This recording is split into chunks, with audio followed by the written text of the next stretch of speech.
in that honeymoon kind of phase, of like, oh my God, it's just so amazing to see these animals just be free and just allow a pig to be a pig, And then maybe, I don't know, maybe 6 months after that, so maybe about a year in, right? You start going, God, I wish I had some help, or God, I wish, I could sleep, or I wish I know, right? Like, because here's the thing, no matter rain, sunshine, sleet, whatever, you have to be out there tending to their needs. They don't eat if you don't go out there. So there's no like, oh, I'm sick, I'm just going to sleep in bed today. No, that doesn't exist.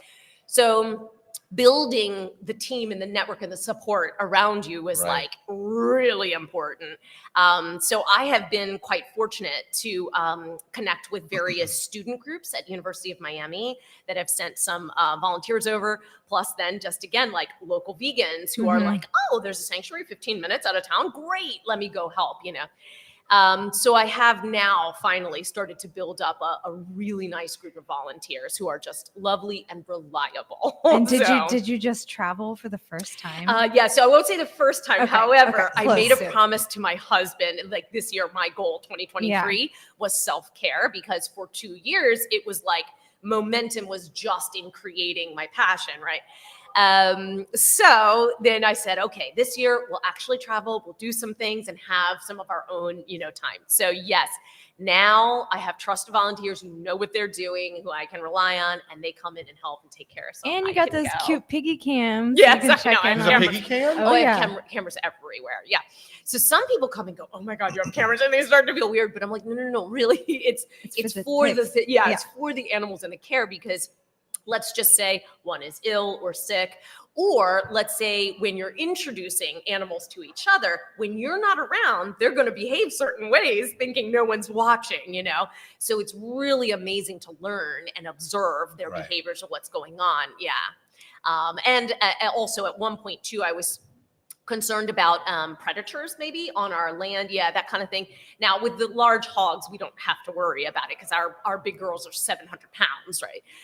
So there's no threat there. But at one point, I brought the piglets out and all this, so you do have to kind of just watch and make sure everybody's okay. Are they sleeping in the right place? Are they not out stranded outside? All this kind of And you have caught a lot of wildlife on those cameras. Yes.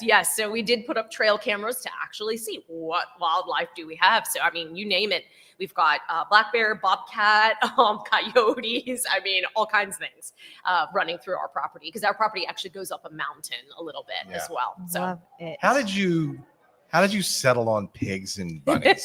Yeah. Was there a contest? Did you say, okay, here's our 5, you're gonna do a final 4, now there's a championship. It's pigs and bunnies. Right. So myself and board members, we kind of sat down. We started during COVID, so we didn't even have the land. We didn't have the mail. We didn't know where everything was coming. And we kind of said, well, who do we save first? What do we do? So I was actually, where was I? Maybe it was right before lockdown. I think I went into a bookstore and I was looking at one of those shelves that have a lot of cards, greeting cards. And there was a greeting card that said Hogs and Kisses on it. And I was like, that's it. That's the name. So we said, great, let's do hogs, because, they rarely ever get saved, right? Right now, with people taking on potbellies as pigs, there's a little more room for potbellies to be so-called saved or rescued or provided a forever home. But for hogs, it is so hard. You have to have the right setup and definitely somebody who's got some grit to it, because they are big animals. So we said, okay. And knowing too, statistically, it's, I think now they're saying about 1.5 billion hogs are slaughtered every year, right? So it's a B. Few, billion, correct. So very few actually live out their full lives. And their full lives, by the way, average is about 15 years of age. And when a hog goes to the slaughterhouse, they're about 4 to 6 months old, something like that. So we really said, okay, then we're going to definitely do hogs. After that, the rabbits came along because the land we found is on Rabbit Valley Road. So we said, we've got to save some rabbits too. And with them, the issues, right, are not only some are destined for plates, but then some go to laboratories and then some from the pet industry. And, you know, with pet industry, it's really tough because everybody loves the idea of cute, cuddly, but when responsibility kicks in, sometimes it's hard. People don't do the right thing when they can't handle the animal anymore. So anyway, so just needing to rescue rabbits as well was a pretty big deal too. Will you stop there? Great question. So, so right now, the board and I, we were trying to decide what will be the next animal that we rescue. There's been a lot of talk about expanding to a new species. So we do have some plans to build a larger like rabbit house. And if we do, we could potentially, because we'll build like a rabbit run, kind of like a chicken run kind of idea for the rabbits to have an outdoor environment. And so if we do, we could potentially then take in maybe turkey or some type of poultry or something, do side by sides or something. Anyway, there is that. And then we do have land. So there's a lot of talk about cattle as well. Wow. Yes. Little bovine therapy. So, yes. There's that. We have a lovely pond.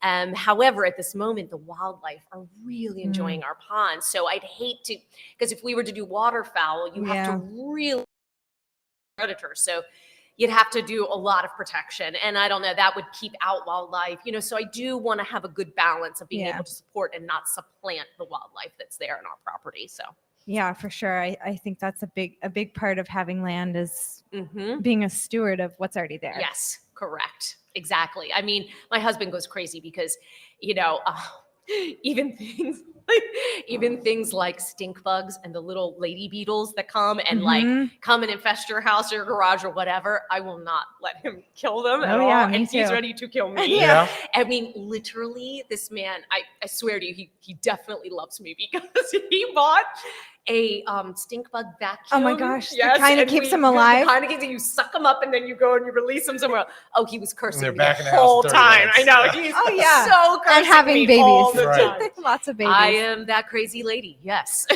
Well, you're in good company. Yeah, I know. We're kindred spirits in that. Where do so like we were out there and these things are huge. Yes. Where do you get? I mean, where do they come from? Well, for those watching, they're bigger than Ben Robbins. It's a good comparison. That was said by Sarah Messer. They're 7 feet. Yes. Yeah. Our biggest, sexiest pig is almost 7 feet go, long. Ben. That's right. Yeah. Her name is Rubia, which is means blondie in Spanish. And yes, she weighs 718 pounds. Jeez. So they're massive. Yeah. She's massive. Ben, I do hope that's bigger than you. I'm going out on a limb there. 718 is really up there. Sydney's losing. I know. This is all for Sydney. Yeah. So such a great question. Everybody likes to know, like, because immediately they go, well, wait a second. If an animal is meant to be on a plate, why are they given up or how are they rescued, right? Yeah, so the scenarios are really different and very intricate. Majority of the animals will either be somehow allowed by the farmer or institution to be let go. If it's a hog, I'm just speaking on the hog, right, at the moment. So our big girls came from actually a small farmette, so not a large factory farm, but a small farmette in upstate New York. And basically a husband and wife were the farmers, and the wife fell in love with the pigs. She actually went vegetarian because as she was studying how to be a hog farmer, she learned like so many things about pigs, how smart they are, how they have social networks, they snuggle together every night. I mean, you know, just it was almost like how people relate to their companion animals, like a dog, you know, and she was like, I can't do it anymore. She had such guilt. So there were a bunch that they were rehoming to other sanctuaries. Woodstock in upstate New York, that sanctuary really helped us out to help kind of barter or what have you, or manage the rescue. And anyhow, so we went up, picked them up, and brought them home, got, you know, medical checkouts, all that kind of thing. And you have to get a livestock trailer, and trying to get 700 pounds to go onto a trailer who's never been onto a trailer before. Like, it was insane. It took us 2 hours just to try and get them on, you know? So I'm just painting this picture because that's all what's part of it, you know? We have 2 other boys where they were raised on a farm that had a slaughterhouse there in a rural part of Connecticut. And the family who would pass by every day living down the road, they couldn't take it. They would see all these pigs in the yard, and then one day, ghost town, right? So the mother goes over, knocks on the door, Mr. Farmer, please, can I save some of these pigs? And those two, it was like winning the lottery. They just happened to be the runts of the litter. And he said, I'm not going to make any money really on them. Okay, go ahead and take them, So that was their scenario. And then the more recent ones, we have two piglets, Berkshire pigs, and they happen to be in Southern Virginia and were just abandoned, actually. So whatever family had them that were growing them and were, going to have them or eat them, they just left. And so whatever, they had two goats and the two pigs and just left them. So they were hungry, trying to look for food, and they had to try and get out. And so they kept getting out. Neighbors called animal control. So they ended up at animal control facility. And then we were called to help, come and help out and all this kind of thing. So these are myriads. Now that's just ours, but I will tell you more commonly than not, hogs that get rescued are usually truck jumpers. So when a hog gets put onto a truck, usually they're getting weaned off of mom and then usually going to a growing facility. So at that point, they're only a few weeks old, maybe 4 weeks old, if that. And then they go there, then they go to a facility where they're getting fattened, then they would head to the slaughterhouse. So there are 2 points at which the pigs would jump off. And when they do, if they survive the landing, then it's a good Samaritan that comes along and goes, oh my God, I found a pig. What do I do? Yeah. And then they just start calling a bunch of people. And if you see the video, and there are a lot of videos of the pigs jumping off, it's just, it's something that changes you. Yes, indeed. Because I think at the end of the day, they've never been on a moving vehicle, right? Like that just in and of itself is nervous for a hog or most animals, livestock animals. And so then they start going, something's not right, and then everybody is so jam-packed together in this moving vehicle. And how did they get on? Was it a little bit more with force and prod, so they know, these are not dumb animals. Like they know something's up. So they immediately go, oh my God, and they want to save their own self, so they jump. You're smarter than dogs. So that's right? Is that the deal? Supposedly there have been some of these like psychological tests that have gone on. And from one that I read, there were some researchers who had pigs actually performed manipulations of a video game, and moving an avatar to a certain point in order to get a treat. Yes. So, it was like, oh my gosh. So I think a lot of the pigs are smarter than dogs was coined from some of this. Yeah. And it's hard, right? Because each species has their own thing that makes them unique and amazing. Because some could say that rabbits are super smart, right? Kind of. Because it's their own uniqueness that really, but I think in general, all animals, we just don't give them enough credit. Really, I think almost all. So I know part of your business model is you guys also have an Airbnb, and guests who stay there, part of their fee goes as a donation. Yes. And then also you give them a tour. And most of the people that stay there, I would say probably aren't vegan. Yes. But you give them a little inside scoop. Do you ever hear back from them about like they've turned vegan because of hogs and kisses? Yes, absolutely. Yes. So we started B&B because when you go into this endeavor, nonprofit can be a one-way street financially, right? There's the money goes out and not as much comes in, right? So we started a bed and breakfast, a vegan one. And I was like, okay, this is great. We're going on Airbnb and we're going to go on these vegan platforms and right? So since we've been open, which has been since fall, we have not had one vegan guest stay. They have all been non-vegans, right? However, there's a lot of opportunity there because they all want to meet the animals, right? So they come, they kind of see what you're doing. They're like, this is amazing what you're doing. That's awesome. And they start to ask questions about the animals. And, most people, we're all very removed usually from the process of making food. So they want to ask, okay, wait, why and how and, all this. Anyway, one couple in particular, actually this past Valentine's weekend that came to the B&B, they were, asking all kinds of questions and literally went to eat after that. And then she messaged me in the chat in the app and said, hey, by the way, we've now decided like we're not going to eat pork anymore, kind of thing. And I was like, all right, good, gold star win, So at least I could tell their mind was open enough to really realize, do I want to keep making the choice of that, or would I prefer to make sure that they have a chance to live? And yeah, For so sure. it was lovely. Yeah, I mean, something about petting an animal and looking it in the eye and then having that kind of connection for yourself. I remember in high school, that was what did it for me. Is all of a sudden I was like, oh my God, my food comes from that. Yeah. Like it felt like it never really clicked for me before that moment. I love that we have Ben and Sydney behind the camera who have gone vegan for the last Awesome. but and it was from sharing a post on LinkedIn, and Sydney actually took the time to read the article. We had some conversations, and I know she explored that before, so a lot of great resources. But that's how change happens. Sure. And we talked about this a lot on your podcast, Beat Around the Barn, Yes. which is super cute. Check it out on YouTube, people. Yes. But just about there's a lot of misconceptions about veganism. Yes. Certainly like when we started the Juice Laundry at the beginning, we never used the word vegan because that as a plant-based facility, people who are vegan will find you because they're looking. But people who see the word vegan are often, oh, I'm not going there because of that. Right. So there's been and now I'm a little bit more loud and proud about it because I think as a society, we're becoming a little more liberal and open to hearing different perspectives and understanding different things. But yeah, I mean, in Miami, I haven't been, but I imagine with the heavy influence of Cuban culture that you were not one of a huge community as a vegan. Yeah, so it's interesting. Miami, yes, you're right, has a lot of Latin culture there. And yes, especially, right, Cuban pork, right, is what they eat, right, culturally.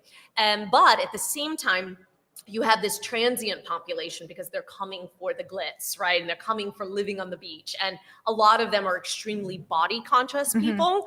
And so they are very open-minded to trying out, new things. So you do have a little bit of both. And I will say, I think as people hear more and more, vegan or trying vegan, or as you start to hear restaurants are now getting X amount of stars or this or that, and the new place to go to, right? And all this kind of thing. It now almost becomes like, hey, do you want to have Italian or Chinese tonight? Oh, let's try vegan. It almost now becomes like another option, right?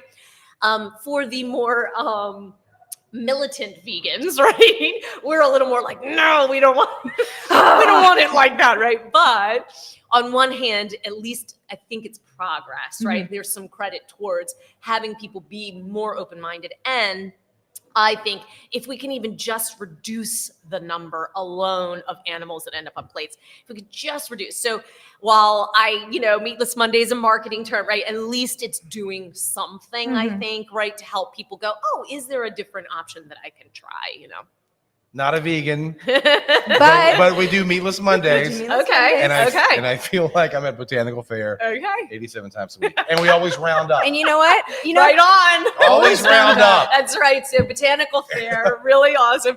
At the end of their receipt, you can round up and they then give those donations to Hogs and Kisses. Love so to it's see really it. lovely. Yeah. And every time I go to Botanical Fair, not only do I see Nathan, but I see Anne's husband. Because when we finally get a vegan restaurant, that's where all the vegans are going to be. So thank you, Ryan.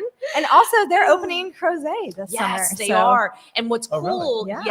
what's cool about her opening there, and they're calling it Bar Botanical because it's meant to be more of a bar atmosphere with a bit more bar food. So it'll have some of the same, recipes, but I have a little bit of different feel to it, which is super cool, because then it's less of like this, we're going to eat vegan, but now let's go hang out at the bar. And it happens to have vegan food there, It's called the secret vegan. Yeah. You get to the bar and it's secretly vegan. Exactly. Didn't even know. And then you love it. Didn't even know. That's the way you get us. Which, by the way, there is you'll be converted. There's a pizza place in Colorado up at, the mountain. My husband loves to ski. So sometimes I would go out. Anyway, there's this pizza place called Chianti. And literally no one in that place, I mean, very few are vegan. It's all plant-based, right? Vegan place. But everybody who goes in there is always like, this pizza is the best pizza I've ever had. And I swear to you, my smile is like this huge grin because at the end of the day, it's just good food. It doesn't matter if it's vegan or not. It's just delicious. And speaking about passions, you have another passion. Oh? to open a pizza place. Yes, I know. A big dream. If anyone wants to help, Yeah. open a bomb pizza place. Totally. So yes, so I would love to see this our B&B expanded, right? And such that then we can offer some type of like restaurant option on our property. So that would be like amazing if we could offer something like Get that. you a little food truck. Yeah, I know. So I don't know, when you first come on the property, there's that metal barn, Yeah. and it's right by the pond. So we had these like notions of like, oh man, what if we had like a cool brick oven pizza place with craft beer, whatever, right on the pond. And of course, the proceeds could go to the animals. And then you're sitting there on the pond and the animals right there and you're having great pizza and beer. Like just the whole feeling of it, we would love. So May 6th is going to give us a taste It's of that. gonna a little give bit, us right? a taste. Exactly. And Yeah, too, yes. this is her practice run. So let's talk about that because that's the Station Absolutely. C Yes. thing. And whether Yeah. you're a member with us or somebody else, I'm excited about that. I'm excited. I love vegan burgers. Yeah. I do. We've come a long way. Yes. Green Yeah. burger. Yes. Yes. Right. But the event is a battle. Yes. Right. Now this is going to be awesome. Yes. So part of so we do an annual event. We call it our barn warming event. So this is our barn Do you warming. get it? And Barn- and last year was a lot because again it was just our second year, right? And we're coming out of COVID, so people coming to visit. So it was a lot more of like a meet and greet. Well, Mhm. this year we wanted to do something that really engaged our community, bring everybody in, but that was approachable, didn't turn people off, but made it fun, right? And in Miami, they do lots of different like vegan food and wine fests. There's a big one called Seed. Anyway, one of their most successful events is a plant burger battle. Yeah. And I was like, oh, I don't think Charlottesville has ever had a plant burger battle. Not I was at like, all. I'm going to do that. So I said, okay, who's in? So I was talking to a bunch of food vendors and such, and we have 3 lovely vendors. So what's cute about this scenario is that we have 3 different cities represented. So Roanoke, Charlottesville, and Richmond. So the restaurant in Roanoke is Screaming Vegan. The guy is a vegan chef. His daughter is going through culinary school right now, and she is going to be cooking the Noble burgers Heck from yeah. Charlottesville. So it's daddy-daughter battle, right? Plus it's also Roanoke and then Charlottesville burgers. Aw. Then in Richmond, we have Devil's Lettuce. Devil's Lettuce. Devil's I love Lettuce. that name. I know, That's right? awesome. Is that hilarious? Yeah, Janice.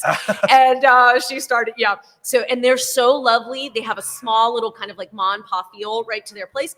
And she's literally going to close on May the 6th in order to come Aw. and support us and have burgers, at our event. So, I mean, really lovely. So it's a battle of the cities between the chefs, but then it's also this daddy-daughter kind of thing. So, I mean, I think we're going to have real, fun with it.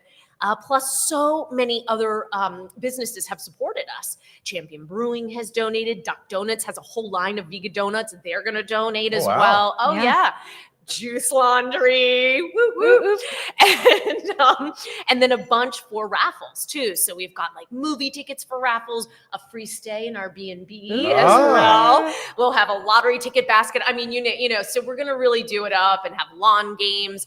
And I have a special guest speaker as well coming. That you haven't announced yet, right? Yes, I haven't announced Okay. yet. So actually, we're announcing sponsors tomorrow, and then we'll announce the guest speaker next week. But I'll let you all know here at Station C. His name. We're big about breaking news here. His name is Jeff Palmer. And Ow, he is ow. he's the owner of Clean Machine. So he's a vegan business. So he's into vegan protein and supplements. He's actually a vegan bodybuilder. He has started a vegan bodybuilding event and showcase. It actually just happened last weekend down in South Florida. Anyway, he is like, I think, and I hope he doesn't get mad at me saying so, but his age is a little bit older than maybe, you would think. And so he's a senior, but if you just didn't even see his face and you came up Yeah. behind him, he'd look like he was 30 years old. He is that built. Amazing. It's amazing. He's been vegan for like 30 something years when people carried tofu in a bucket, you know what I mean? Like when there wasn't, options, Tofu in a bucket. Yes, exactly. So he's like tried and true and he's super zen and he's just absolutely lovely. So yeah, he'll be our guest speaker for the event. Oh my god. Is there also going to be like some breweries? Is that going to be there? Well, so Champion Champion. Brewing, That's right. and then we actually just have Athletic Brewing, who does a non-alcoholic beer as well. So Ooh. that way we could be inclusive Yeah. to anybody. Yeah. So they too donated as well. And it starts at 5. So it starts at 5. You'll come, you'll do a little bit of meet and greet of the animals. They will have just finished their dinner because otherwise it'll be too unruly. So we'll do kind of come into the tent, try the burgers, and we'll have, all the food and such. We'll have voting cards, and then we'll have the guest speaker, lawn games, so families can be there doing their thing.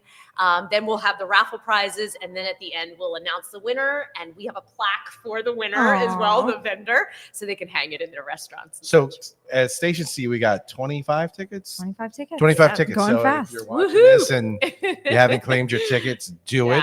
Definitely.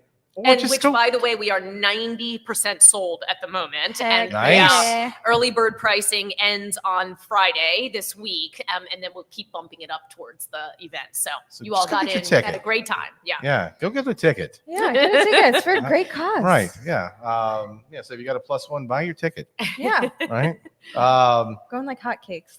Yeah. It's gonna be awesome. I'm looking forward to it. Best day ever.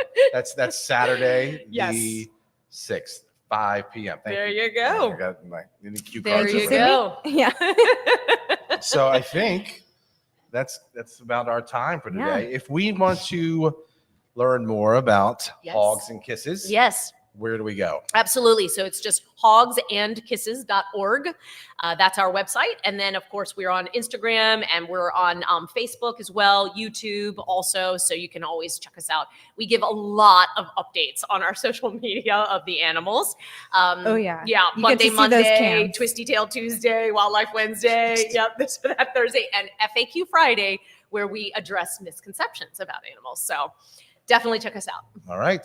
Thank you, Anne. Yeah, no, thank you all very much. Saturday, see you May 6th. Yes, Go see you to there. the event. Woo-woo. And tomorrow. We'll see you tomorrow. 420. Uh-huh. Oh, yes. yeah, 420 at where? At the Eastwood. brewery, Eastwood. right? Yep. Yeah, so come on out tomorrow. But more importantly, go buy a ticket for the Hogs and Kisses. Woohoo! Save a pig. Yeah.